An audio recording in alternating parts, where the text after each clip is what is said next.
So Bling Empire Season 3 is finally out, and I love how they picked up exactly where they left off from the end of Season 2. And I would say, this season was really, really great. It wasn't as explosive, though, as Seasons 1 and Season 2, as they are clearly very media trained now. But, it was still an enjoyable series, and there is so much for us to cover.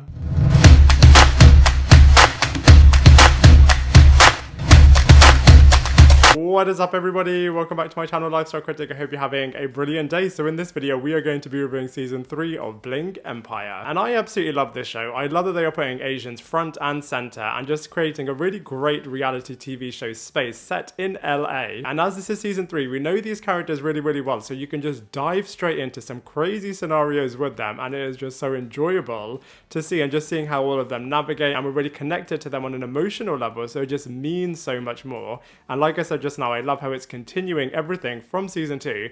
If anything, it feels like Season 2 Part 2 rather than a whole new season, and I do believe some of the scenes were filmed before they did the wrap-up party for Season 2. But anyway, I absolutely love the fact that Christine really was front and center of this season. I feel like in Season 2 she took a little bit of a step back, but this time she was right in the front of it. And I thought it was a little bit uncomfortable, actually, to see all of the characters just really scapegoating Christine and really blaming her for everything. I know there's no smoke without fire, and I know that she is not a perfect person, but it did feel a little bit like high school bullying in terms of every single person. Anna, of course, Jamie, Kelly a little bit, Kane and Mimi, all of them just ostracizing the Christine character. I really love, though, the fact that there is a genuine friendship between Christine and Kevin. I thought that was really, really nice. And it definitely did continue the feud between Christine and Anna, even though they weren't at the center of this season. The fact that Christine got a phone call where someone was allegedly saying that Anna is going to end her, and the fact that this storyline did continue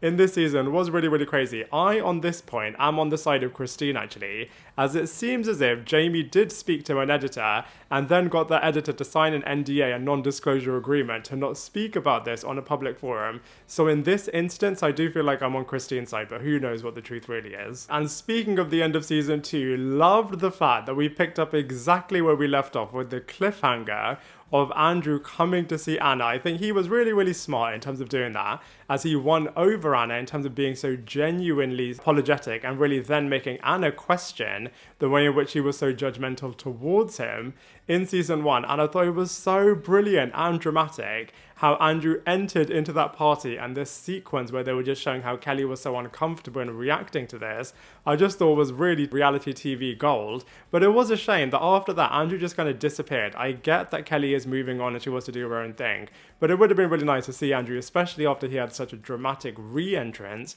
Maybe he'll be back in Season 4, but who knows. Speaking of Kelly, absolutely love the fact that she was then trying to go out with new guys. So for example, the John character, he was brilliant.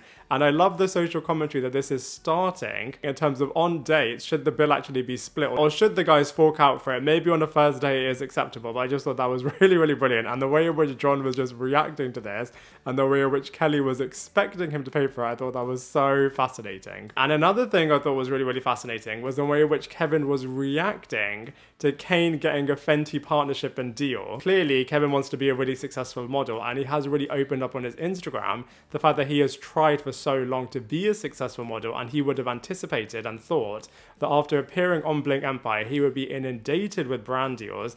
But this hasn't materialized, and obviously being around such wealthy people for so long, and then seeing them getting the one thing that he has been working so hard to get, the fact that he didn't get it, and the fact that he is now seeing somebody in his eyes not having to work as hard as he is to get the same thing that he is dreaming of, he clearly just snapped and just wasn't able to be happy for Kane. But then Kane and Kelly are like, why are you not being happy for us? So it was just so brilliant. And like I said earlier on, because we've been with these characters now for 3 long seasons, you really do feel invested into those friendships, so you can really see it from both of their points of view. But I just thought the way in which that played out was just so fantastic. And then the core 4 kind of had their mini reunion, and even though there is still a bit of uncomfortability between Kevin and Kim especially, I do like the fact that, these 4 young characters from the first season to now are just continuing and keeping their friendship alive. And then speaking of which, after Kevin and Kane then go back together, I absolutely loved it. I thought it was production gold, how they were showing that, you know, this new car that Kevin is going to get is going to completely change his life. This is going to be the thing that's going to really put him on an upward trajectory. This is how he is now going to have his time. And then, out of nowhere, when he bought this really expensive Tesla, 10 minutes later, he crashes it. Honestly, I thought it was just production brilliance, how they just depicted all of that. As you could really feel and go through all of the exact emotions that Kevin went through in terms of, you know, this new car is now going to change his life. And then minutes later, he has just destroyed it.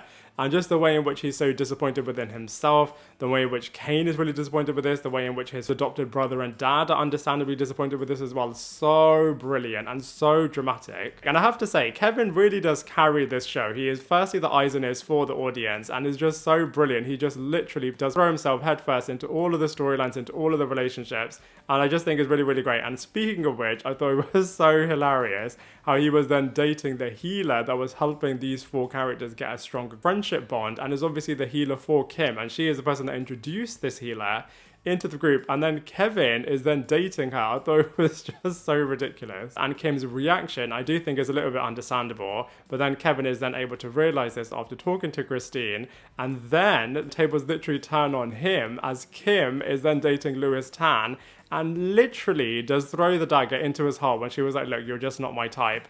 As clearly, Kim is really thinking a lot of herself and wants to date someone that is really high up on her level as well. So is then dating Louis Tan, who clearly is getting a lot of female attention, is getting a lot of publicity, and is in one of the most successful HBO movie franchises to date, Mortal Kombat. So I just thought Kim and Louis Tan was so interesting. But then obviously Louis, because he's so high up and so successful, he is then not able to see Kim as much. So I feel like now by the end of the show, she's really questioning if she even wants to have a relationship with him. And then finally, as far as those two characters are concerned, we then have Devon, Kevin's ex from 7 years ago, entering and returning.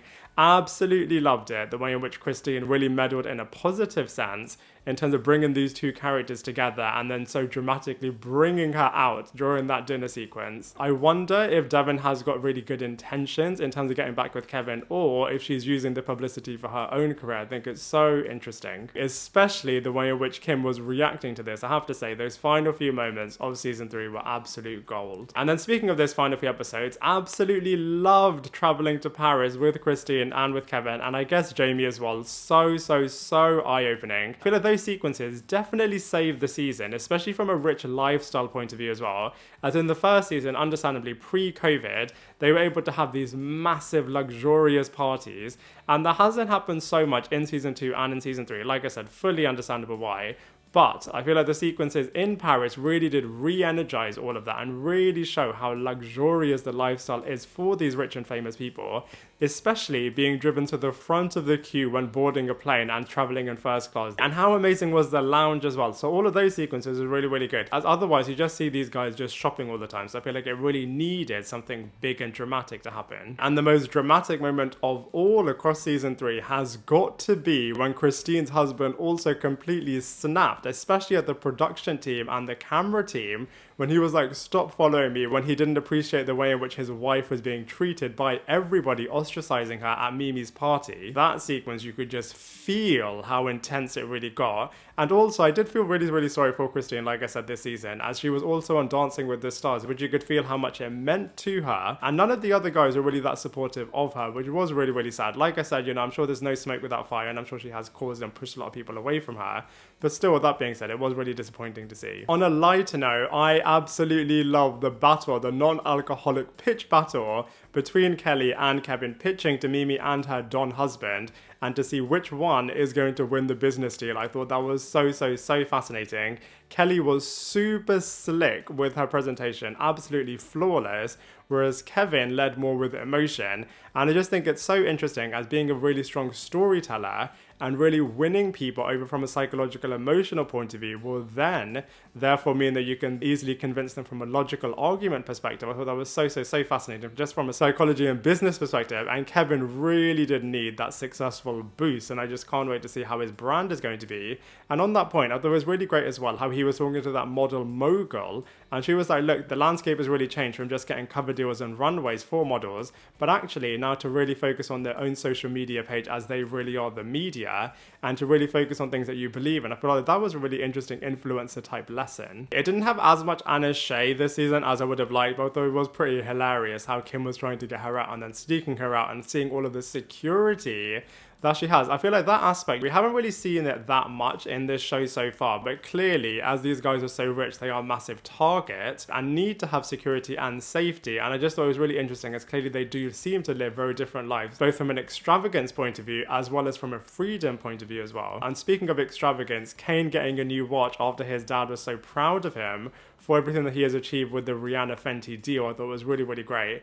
And the fact that these watches just cost in the millions of dollars, I just thought was so mind-blowing. And I feel like the final sequence was really, really nice, as it does show that, you know, all of these group of characters, despite all of the drama that they go through, they are able to come together and be a bit of a family. So I thought the final few moments was really, really great. So, you know, even though there were a couple of up and downs in this season, on the whole, I thought it was really, really strong. And I just can't wait to see what's going to happen in a hopeful season 4. But if they don't continue it, I feel like this is the perfect place to wrap up this show, which was really, really strong. It was really, really brilliant to see all of the craziness that happens.